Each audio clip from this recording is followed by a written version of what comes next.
nós sabemos que Paulo pregou ali poucos dias.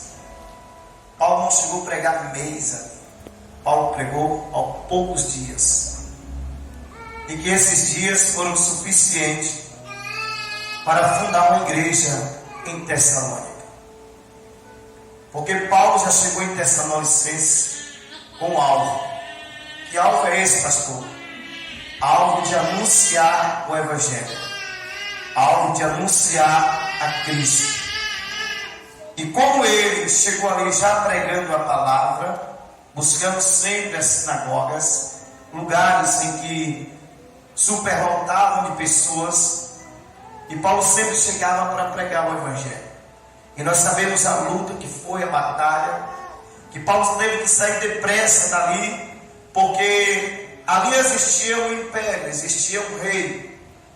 E Paulo chegou em Tessalonicenses falando de um outro rei. E quando Paulo fala de outro rei, que esse rei é Jesus Cristo, então ele cria ira no coração do rei que ali atua e dos seus súditos que estão ao seu redor. Então logo que eles viram crescer aquele noticiário que havia um outro rei, esse rei era Jesus Cristo, cria-se uma ira muito forte, cria-se um rancor no coração deles, e eles vão de encontro a Paulo, procuram Paulo na casa de um certo habitante, e quando eles chegam ali, eles já tinham escondido a Paulo e mostrado o caminho de volta.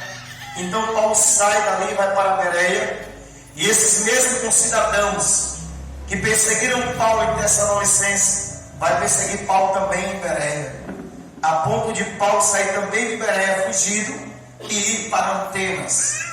E de Atenas Paulo vai para Corintos. E antes de Paulo sair de Atenas, Paulo envia Timóteo de volta para a cidade de Tessalônica, para Timóteo saber como é que se encontra a igreja que ali foi fundada. E nós sabemos a emoção de Paulo, a alegria de Paulo, quando Timóteo traz um relato daquela igreja que está em grande fervor e de grande testemunho, de grandes exemplos, que as outras igrejas se maravilhavam com o testemunho dos cristãos que estavam em Tessalonicenses. Então Paulo se alegra, Paulo fica regozijante.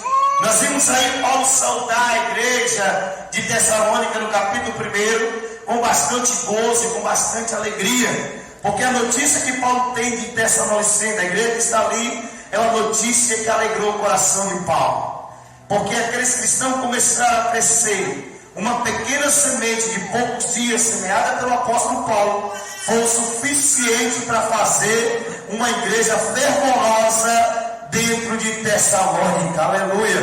Por quê? Porque eles abraçaram a palavra que saiu da boca de Paulo. Eles compreenderam, entenderam e quiseram os ensinamentos de uma nova doutrina que Paulo trazia. Aleluia. Então nós aprendemos, irmãos, o quê? Que a Bíblia diz que não é por muito falar que seremos ouvidos. Não é por muito falar. Observe que Paulo passa 3 semanas em Tessalonicenses, mas Paulo passa 3 anos em Éfeso. Agora olha o crescimento da igreja de Tessalonicenses. Olha o exemplo. Olha o testemunho. Olha a vida cristã deles. Agora olha a igreja de Éfeso. Uma igreja que começa bem, mas que lá na frente perde o seu primeiro amor. Então Paulo, com pouco tempo, foi o suficiente para Paulo pregar o coração do povo que estava em Tessalonicenses. E esse povo recebe a palavra da verdade de bom grado. E a palavra da verdade que penetrou no coração deles, levaram a eles dar muitos frutos. Aleluia, Deus. Aleluia, Jesus. Deus grande. Essa igreja, ela foi grande em verdade. Ela foi grande em exemplo. Essa igreja foi grande em santidade ao Senhor. Ela foi robusta em viver a verdade, robusta em exemplo. O testemunho daquela igreja ia para todas as circunvizinhanças, para a região. O testemunho da igreja de Tessalônica foi tão grande, irmãos, amém? Que servia de combustível para outras igrejas que estavam ao redor daquela cidade. Um exemplo grande de testemunho, um exemplo grande de fidelidade, uma igreja que recebeu de bom grado a palavra de Cristo, a palavra de Deus. E quando eles receberam a palavra de Deus de bom grado, trouxeram para eles uma grande saúde espiritual. É por isso que nas igrejas tem que ter o ensinamento da palavra. Aleluia, Deus. Porque a Bíblia diz assim: sem profecia, a igreja, o que acontece? O que acontece em profecia? A igreja se corrompe. E nós vimos aí, irmãos, a falta do conhecimento que Jesus diz, que a Bíblia diz: o meu povo perecem por falta do conhecimento. É por isso que o profeta escreveu: conhecemos e prossigamos em conhecer ao Senhor. Aleluia, Deus. Conhecer e prosseguir em conhecer. Pedro já escreve dizendo: crescemos na graça e no conhecimento. Aleluia. Nós vamos entender daqui a pouco algo poderoso aqui da parte de Deus, que se vive a igreja hoje, nos tempos de hoje, pregadores do tempo de hoje, e já foi falado nessa época aqui que foi escrito as escrituras sagradas.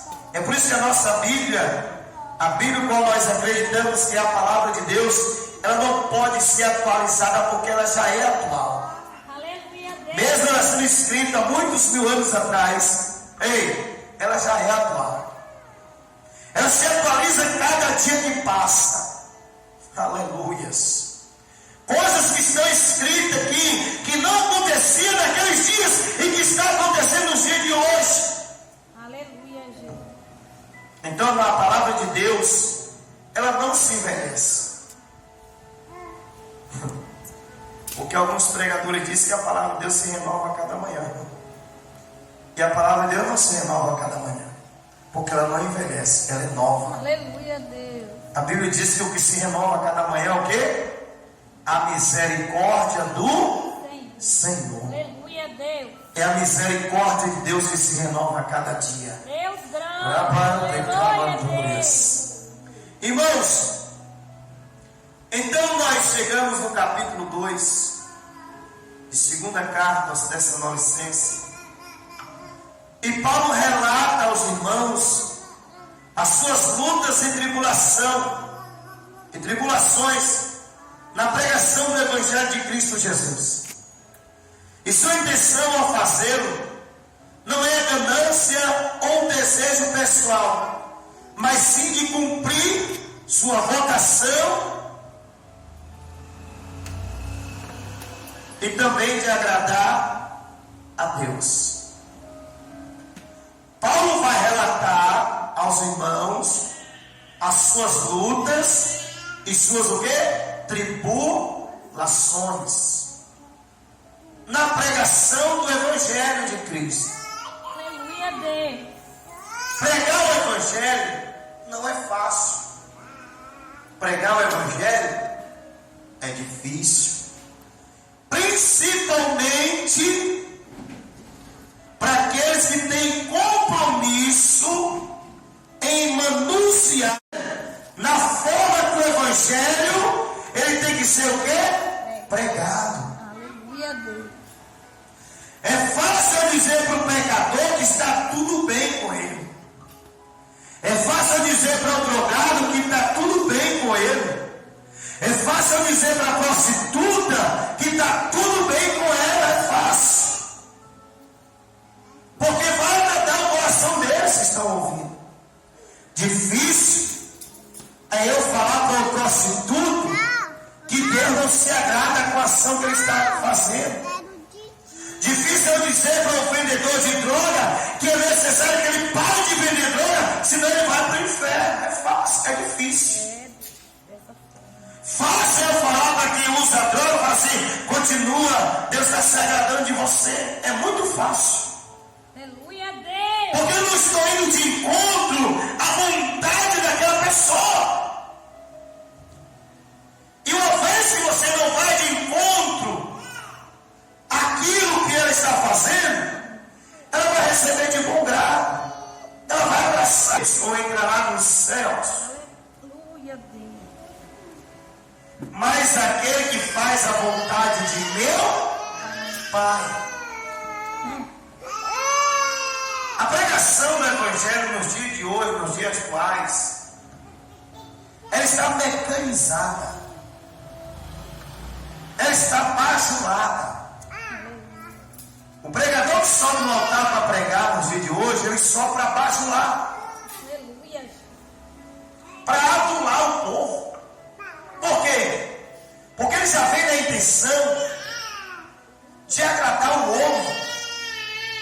E ele sabe que se agradar o homem, mas o pregador que tem compromisso com a verdade, ele vai ter dificuldade. Porque nem todo mundo vai abraçar ele. Aleluia. Nem todo mundo vai querer que ele volte mais uma vez. Nem todo mundo organizados. Aleluia, Deus. São pregadores bajuladores, aduladores. E é por isso, irmãos, que você olha, vamos falar o nosso Brasil, nós vamos ver que o Evangelho está diferente. Aleluia, Por Deus. quê? Por causa dos pregadores, por causa dos pastores que esteve no dia de hoje. Pastores com falta de compromisso com a verdade. Pastores que estão a fim de buscar o melhor pregador da cidade, aquele qual não fala a verdade, mas que vem abajular o povo. Aleluia, Deus. E com isso, por amor às almas, às vidas.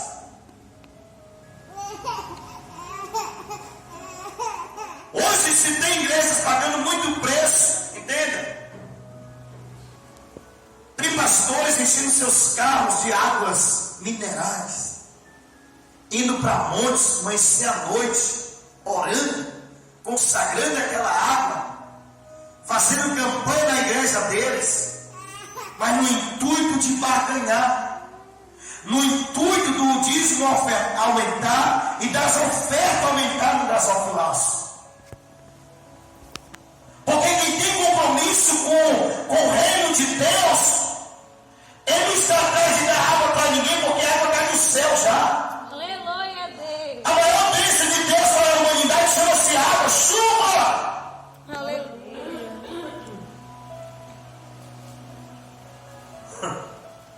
Eles estão vivendo um sincretismo religioso. O que é isso? É um culto que eles precisam de algum objeto para manifestar a sua fé. Eles precisam de um copo de água, eles precisam de um garoto de feijão, eles precisam do óleo de Israel, eles precisam da madeira da cruz do Calvário, eles precisam de alguma coisa. Mas o escritor aos Hebreus, capítulo 1, diz que a nossa fé não é pelo aquilo que nós vimos, é pelo que nós esperamos. Eles estão tirando a fé do povo em Deus e dizendo para o povo que a água é capaz de curar, a água é capaz de libertar. Eles estão manipulando a fé do povo.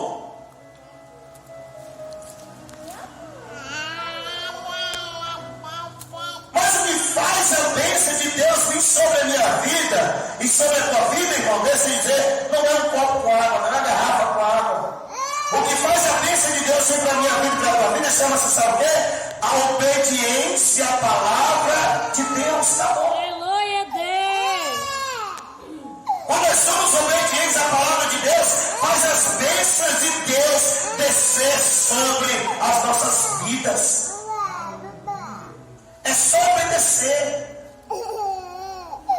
Deuteronômio 28. Vamos ler, hein?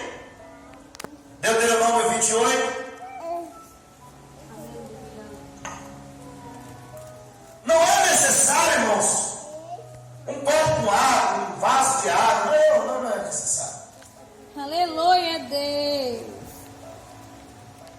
Jesus disse que tudo quanto pedirdes em seu nome, o que acontece? Receberemos. Aleluia, Deus. É tudo quanto pedir em nome dele.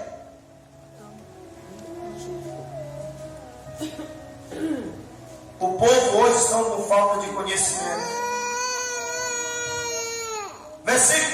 Capítulo 28 de Deuteronômio, versículo 1 diz assim: e será que, entenda, se ouvirdes a voz do Senhor teu Deus, olha só, tendo cuidado de guardar todos os seus mandamentos que eu te ordeno hoje, o Senhor teu Deus, olha só o que vai acontecer, te exaltará sobre todas as nações da terra, e todas estas bênçãos virão sobre ti, e te alcançarei quando ouvires a voz do Senhor teu Deus. Olha só o versículo 3: bendito serás tu na cidade, e bendito será no campo, bendito o fruto do teu ventre, e o fruto da terra, da tua terra, e o fruto dos teus animais, e a criação das tuas vacas, e os rebanhos das tuas ovelhas, bendito o teu cesto e a tua amassadeira. Irmãos, as bênçãos de Deus vêm sobre nós quando nós apenas obedecemos os mandamentos, os princípios que Deus nos ordenou. Aleluia, Deus.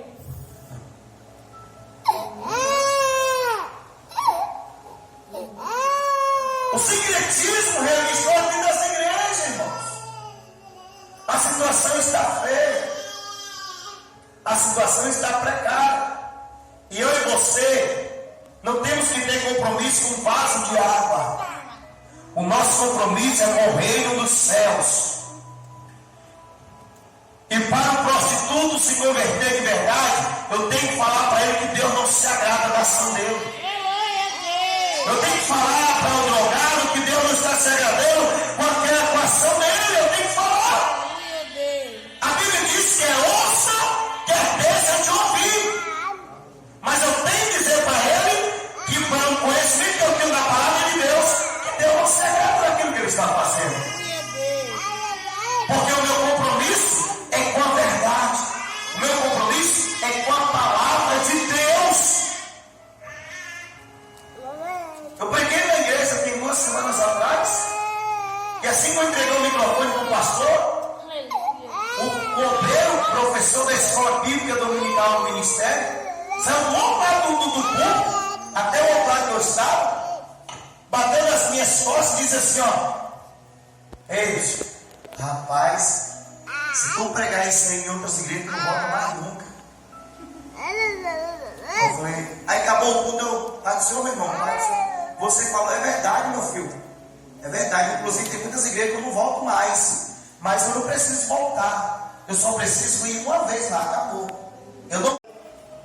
E você que está aqui nessa noite, você tem que se comprometer com a verdade. Não é todo mundo que vai dar tapinha nas tuas costas e dizer que a mensagem foi boa, não. A mensagem boa é aquela que transforma. A mensagem boa é aquela que prova o que é certo e o que é errado. E fez efeito. O povo se converteu. O povo aceitou a Cristo. A igreja foi fundada. E testemunho foi dado. O exemplo daquela igreja, para passou a ser exemplo para as outras igrejas também. Agora imagine se Paulo chega ali com a mentira. Gente, está tudo bem, continua na sua idolatria, continua na sua prostituição, continua no seu adultério, Deus está se agradando. Já pensou se Paulo chegasse aqui e falasse assim? Mas não. Mas Paulo não foi assim.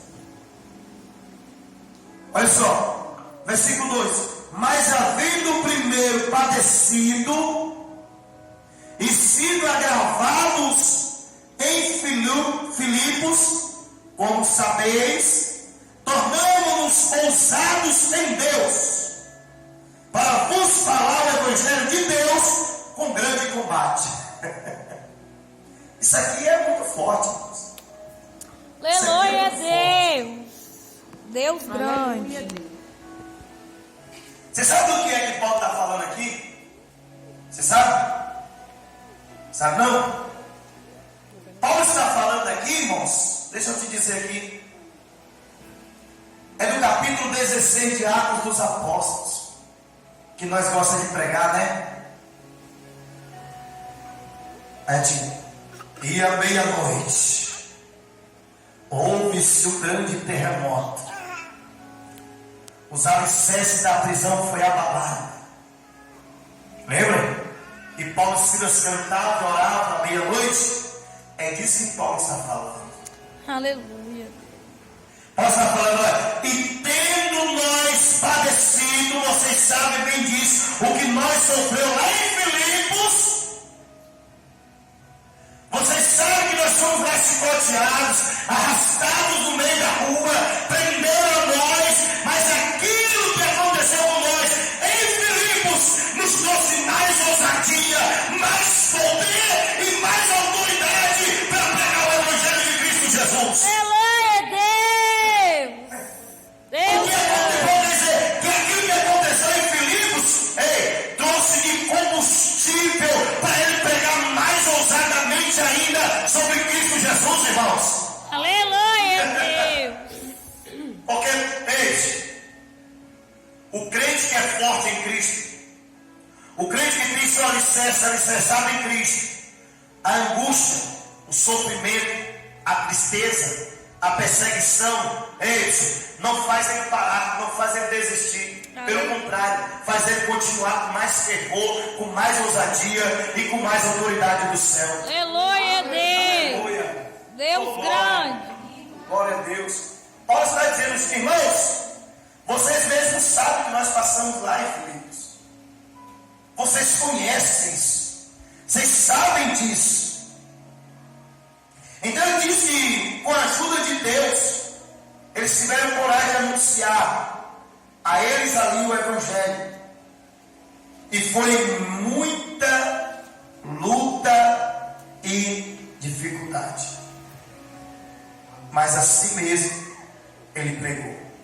Então ele quer recordar a igreja de Tessalonicenses que depois que eles saem de Filipe, eles saem com mais ousadia. Imagine aí, os homens prenderam eles, amarraram eles, chicotearam eles, bateram neles no meio da praça. Aí agora, quando os homens maltrataram eles, Deus entra com a ação tão forte, a ponto de quebrar os alicerces da prisão, as portas se abrirem, Deus tirou lá de dentro. E agora eles entendem, se Deus nos mostrou um grande milagre como esse, se os homens pretendiam nos matar, e Deus se revelou para nós, agora que eu vou pregar com mais ousadia ainda, agora que eu vou pregar com mais autoridade ainda, agora que eu vou usar o poder de Deus para anunciar Cristo. Aleluia a Deus. E Paulo está ensinando a nós, sabe o quê? Quanto maior for a luta, quanto maior for a perseguição, quanto maior for as dificuldades, use isso como combustível. Aleluia, Espírito Santo. Para você ter mais fervor ainda no pregar do Evangelho. Deus grande. Oh, glória. Então Paulo traz a memória deles. Vocês mesmos sabem. Vocês conhecem que em meio a muitas lutas, mas nós não deixamos de anunciar o Evangelho. Olha aí o que Paulo está falando. Vamos lá passar um pouquinho em Atos capítulo 16. Procure Atos 16. Aqui olha o que ele está dizendo. Mas havendo primeiro padecido e sido agravados em Filipos, como vocês sabem, tornando-nos ousados em nosso Deus, para vos falar o Evangelho de Deus com grande combate. Eita. Paulo, em nenhum momento, retrocedeu, voltou para trás, por causa de perseguição, de chicotadas, por causa de calúnia, porque alguém quis matar, porque alguém prendeu, não. Paulo prosseguiu com mais fervor, com mais ousadia, irmãos. Olha só, versículo 19 a seguir. Está lendo só alguns versículos aqui. E vendo seus senhores que a esperança do seu lucro estava perdida, prenderam Paulo e Silas e os levaram à praça, à presença dos magistrados, e apresentados aos magistrados, disseram: